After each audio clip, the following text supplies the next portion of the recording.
Olá, mais um vídeo. Seja muito bem-vindo e hoje eu vou falar de família.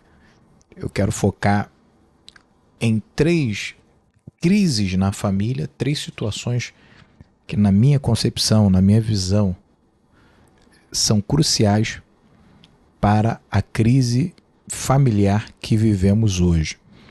Quando a gente fala de família, envolve tudo. Família é a base, é a célula máter da sociedade, como dizem. Então, uma pessoa que vive num lar desajustado ou não possui uma família, ele tem sérias dificuldades. E a igreja, a gente quando olha para o evangelho, para o posicionamento da igreja no mundo, nós percebemos que o indivíduo ele é alcançado por Deus, é transformado por Deus e é colocado numa família espiritual, que é a igreja. Somos um só corpo, mas somos muitos membros, também nos chamamos de irmãos, e Deus também procura restaurar a sua família natural, a sua família de sangue, porque isso é importantíssimo. Então, os níveis de conflitos que o reino das trevas impõe contra o reino da luz começa no indivíduo, mas se estende às instituições. E a maior das instituições, sem dúvida, é a família. Tá? Não há igreja sem famílias. Não há família sem o evangelho. Uma família ajustada sem o evangelho de Cristo Jesus. Então a gente está no segundo patamar de instituições. Primeiro a gente trata o indivíduo, depois tratamos as instituições. Quais são as instituições que são importantes para o cristão estar sempre atento? Igreja, e aí igreja eu falo não o indivíduo, o templo, a denominação. Família, acabei de falar. Escola, né, educação, universidade, escola, ensino médio, ensino fundamental, tá? Outros tipos de instituições humanas. Então as instituições também. Há uma batalha aí pelo controle das mentes e dos corações desses seres humanos para que, ao fim e ao cabo, o reino das trevas possam continuar dominando e projetando a destruição do ser humano. Mas louvamos a Deus que o Senhor está conosco. Então, sempre a Igreja de Cristo, o nome do Senhor há de prevalecer. Mas precisamos estar alertas e lutando contra isso. O texto que eu separei está na Epístola de Paulo a Timóteo. Vocês devem estar observando, estamos falando muito sobre Timóteo, sobre a carta que Paulo escreveu.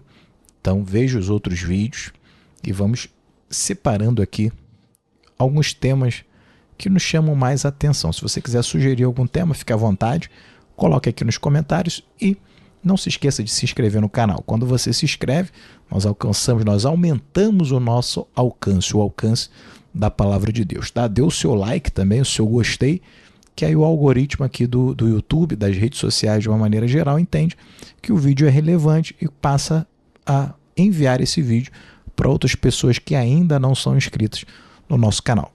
Vamos lá. Abra aí sua Bíblia. Primeiro livro de Paulo a Timóteo, capítulo de número 4, versículo 4 e 5.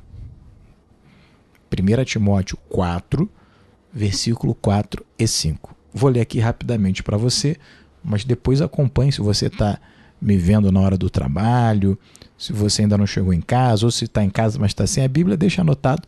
É bom para você refletir. O nosso objetivo aqui é nos aprofundarmos no conhecimento da palavra de Deus. Vamos lá.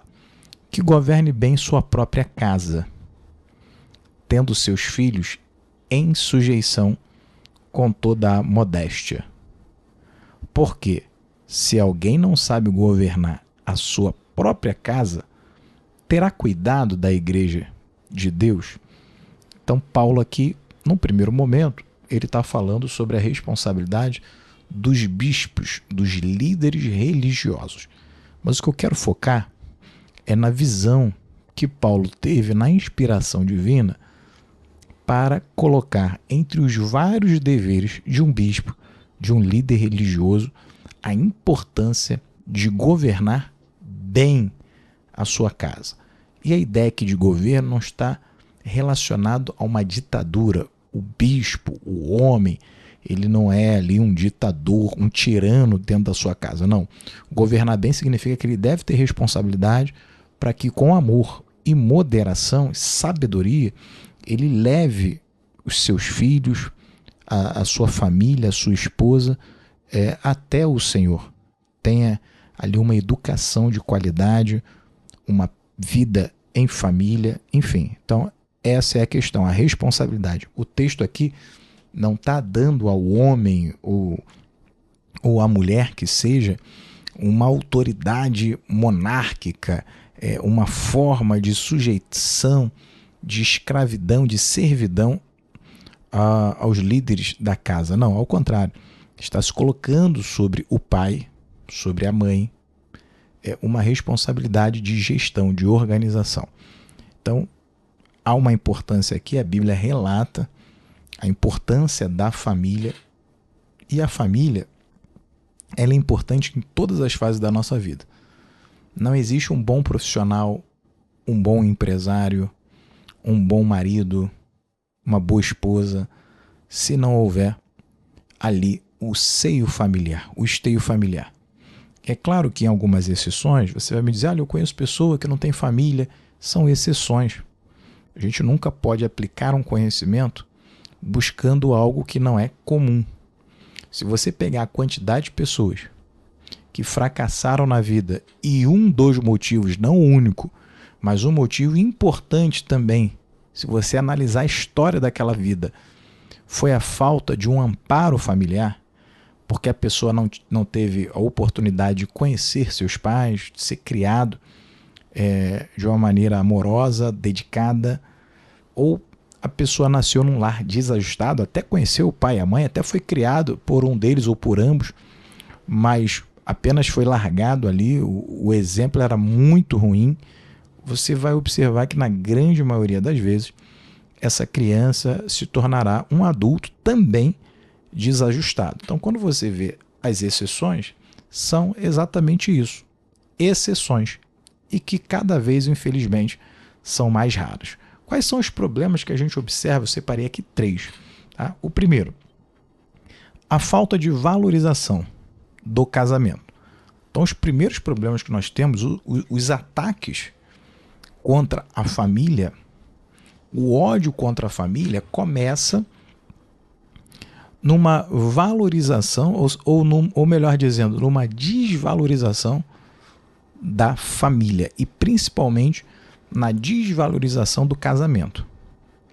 Há inúmeros movimentos, tanto de ordem masculina quanto de ordem feminina, de você não mais casar. Então, os homens dizem, olha, eu vou casar para quê? Eu vou sustentar a mulher, depois a mulher vai me trair e vai pedir pensão por causa dos filhos. Perceba que alguns fatos aqui são reais, inclusive. Esses homens não estão mentindo. Mas o problema eles estão generalizando, acreditando que toda mulher é assim, ou que a exceção são de mulheres honestas ou mulheres que tenham qualidade. Então já há uma generalização aqui, e, a meu ver, é um erro. O fato de você ter conhecido e ter se relacionado com pessoas ruins não lhe dá o direito de acreditar que todos são ruins. E o segundo ponto é que se culpa o casamento, quando na verdade, já disse aqui em outro vídeo, a culpa é da sociedade, do indivíduo. Então, se a mulher ou o homem não respeita o casamento, que nada mais é do que um enlace, uma aliança, um acordo entre duas pessoas, e esse acordo é baseado no amor. Então, se alguém casa e trai, isso diz muito sobre a pessoa e não sobre aquele acordo que foi feito. O problema aqui não é a aliança matrimonial. Perceba que a questão aqui é a doença da sociedade. Nós vivemos numa sociedade egoísta. Então as pessoas trocam, por exemplo, dentro do contexto que nós estamos falando, troca a sua fidelidade, troca o seu compromisso, a palavra que ele empenhou ou ela empenhou ao outro, por conta ali de meia hora de um prazer momentâneo. Então, há mulheres e homens que jogam pela janela anos de casamento porque encontrou ali uma oportunidade de se sujeitar a um relacionamento extraconjugal. O problema é o casamento? O divórcio sempre existiu. Traição, adultério, sempre existiu, mas nunca em níveis tão alarmantes quanto os dias atuais. E por que isso? Reflexo da nossa sociedade. Então, uma sociedade egoísta que só olha para o seu umbigo, realmente não me importa, né? A pessoa vai pensar, não me importa se eu deixei minha esposa em casa, ela está cuidando dos filhos, ela abdicou da sua vida, ela teve muitas oportunidades de me trair, nunca me traiu, e, enfim, tem uma série de qualidades, está segurando ali o rojão junto comigo, passou a dificuldade, não importa para mim, eu estou aqui numa mesa de bar, eu estou aqui numa rua, uma mulher olhou aqui para mim, uma mulher que eu nem conheço direito, e olhou para mim aqui diferente, e eu vou lá e descumpro tudo aquilo. Veja, e inclusive a traição é valorizada hoje na nossa sociedade. Tamanha é a doença que nós estamos passando. E isso, inclusive, já adentrou na igreja. Não estou falando só de fora, estou falando de dentro da igreja. Por que o índice de divórcio está tão alto dentro da casa do Senhor? Porque as pessoas não querem mais ter responsabilidade. Então, eu caso, mas se não for um mar de rosa durante toda a minha vida, eu não quero. É isso que é pregado. Olha, é isso que é ensinado. Não estou falando dentro do púlpito, mas isso que é essa ideologia que nós temos. É o homem no centro de tudo. Em vez de Deus estar no centro, é o homem que está no centro. Então, tudo tem que ser satisfatório ao homem. Então, se ele não está mais feliz no casamento, se ela não está, e essa felicidade é por causa dele, não é por causa do casamento, a pessoa está infeliz ali, é por uma série de coisas. Não é por causa, às vezes, da esposa ou do marido, é por ele mesmo, que foi uma geração criada onde tudo tem que ser feito da sua vontade. E o que ele põe a culpa? Ele põe a culpa na esposa ou no marido. E aí é muito mais fácil você, ao invés de procurar corrigir, ao invés de procurar se doar para o casamento, o que acontecia nas gerações anteriores? Gerações anteriores se doavam em prol de outra pessoa. Então, meu casamento não está legal, mas eu vou buscar corrigir, eu vou buscar melhorar, eu vou procurar eu mesmo melhorar e vou também tratar o meu companheiro, a minha companheira. Nós temos filhos. Um dos exemplos era sempre esse. Olha, vou me dedicar aqui por causa dos meus filhos? Hoje não. Eu não estou nem aí se meu filho vai sofrer, se não vai, se isso vai ser um problema para ele, se essa pessoa que me serviu durante esses anos todos e hoje não está tão bem como antes. Eu não estou nem aí. Daqui para frente é cada um por sua conta. Então isso é um problema do casamento ou é um problema do indivíduo? Claro, na minha visão, é um problema individual. Então, há movimentos. O primeiro ataque contra a família é a desvalorização do casamento, colocando a culpa de pessoas imaturas, de pessoas egoístas, de pessoas que não têm um caráter limpo no casamento, quando na verdade traições, egoísmo, brigas, isso diz muito sobre o casal e não sobre a instituição casamento. Se a sociedade se curar, o casamento ele se torna uma aliança indissolúvel. Então essa aliança do casamento não é a instituição, não é o nome casamento que faz algum milagre. O que faz o milagre é Cristo curando as pessoas. Se as pessoas são boas, elas tendem a ter um relacionamento sólido. O segundo ponto que eu anotei aqui, o segundo ataque contra a família, é a desconfiguração dos personagens da família. Quais são os personagens da família? O pai, a mãe e os filhos. É uma família tradicional, basicamente, essa é a Constituição. Então tem o pai, tem a mãe e tem os filhos. E o que está acontecendo? Qual é o ataque do reino das trevas contra os personagens da família? Primeiro, o homem perde a sua masculinidade. E quando eu falo de masculinidade, não estou entrando aqui na seara de gênero, de opção sexual, nada disso. Eu estou falando da questão do homem e da mulher. Já abordei isso em vários vídeos aqui, mas a gente sempre tem que ressaltar porque isso é uma questão muito atual. Se a gente não aprender isso, a gente não fixar isso, uma série de problemas nós teremos. Então, homem e mulher não são iguais. Concepção é diferente. O que não quer dizer jamais, e nem a Bíblia prova isso, nem o cristianismo aprova, uma superioridade masculina. Não. O homem não é superior à mulher. A mulher não é inferior ao homem. Ambos estão em pé de igualdade em face da importância. Então, tanto o homem quanto a mulher têm a mesma importância diante de Deus. Todos são iguais perante o Senhor. Isso é claro na palavra de Deus. Agora, em relação à característica, e aí que há uma confusão aqui intencional.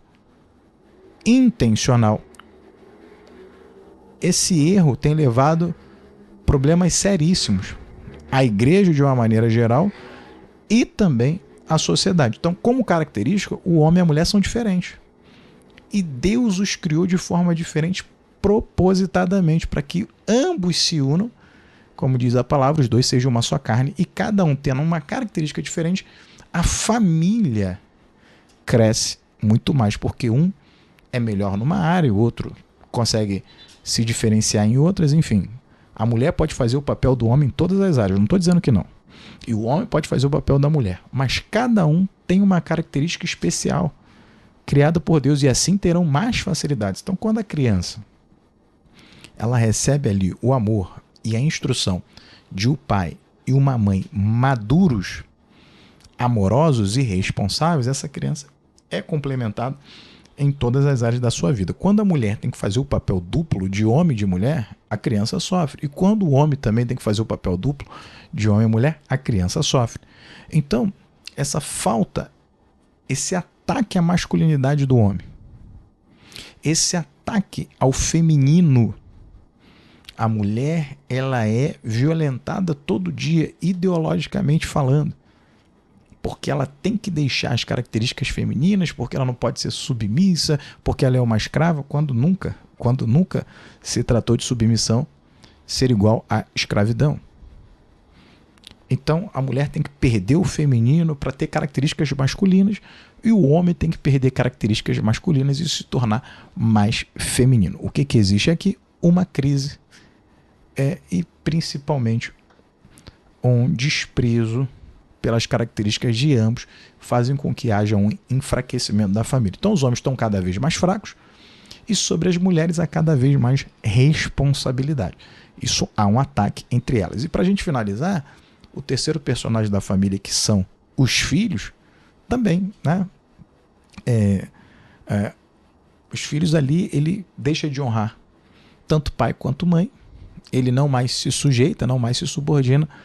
E aí eu vou falar, já trazendo para os filhos, o terceiro ataque à família, que é a falta da educação.